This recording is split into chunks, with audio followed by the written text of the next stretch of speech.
মৰাণত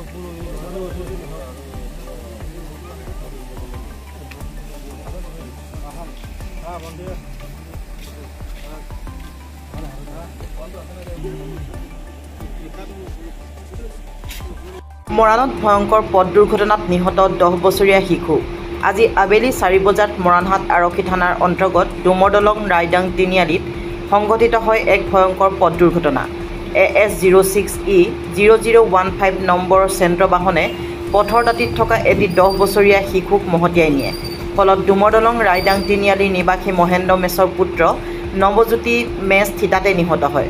পৰিয়ালৰ লোকে লগে লগে চিকিৎসালয়লৈ নিয়ে যদিও চিকিৎসকে মৃত বুলি ঘোষণা কৰে। ইফালে লাইচেন্সবিহীনভাৱে ঔফুলীয়াৰ পৰা মৰাণ নতুন নগৰলৈ বাহন চলাই আহি ভয়ংকৰ দুৰ্ঘটনাটো সংঘটিত কৰা মৰাণ নতুন নগৰৰ নিবাসী ভৱেশ কেওটৰ পুত্ৰ তথা মৰাণ মহাবিদ্যালয়ত দ্বাদশ শ্ৰেণীত অধ্যয়নৰত যোগেন কেওটক আৰক্ষীয়ে আটক কৰিছে। নমস্কাৰ, মোৰ নাম শ্ৰী যোগেন কেওট। ক'ত ঘৰ? মৰাণ নতুন নগৰ কমাৰ্চ কলেজ। কি হ'ল ঘটনাটো? ঘটনাটো ছাৰ, মই ঔফুলীয়াৰ পৰা আহি আছিলোঁ। আহি থাকোঁতে মাজতে হঠাতে মই দেখিলোঁ ল'ৰা এজন, মানে মই গাড়ীটো স্পীডতে চলাই আছিলোঁ, ল'ৰা এজন আগফালে ঘপককৈ ওলাব বুলি মই গম পোৱা নাছিলোঁ ছাৰ। তুমি কি পঢ়ি আছা? মই এতিয়া ছেকেণ্ড ইয়েৰ পঢ়ি আছোঁ। ক'ত? হাই ছেকেণ্ডেৰী ছেকেণ্ড ইয়েৰ মৰাণ কলেজত পঢ়ি আছোঁ। বয়স কিমান হৈছে তোমাৰ?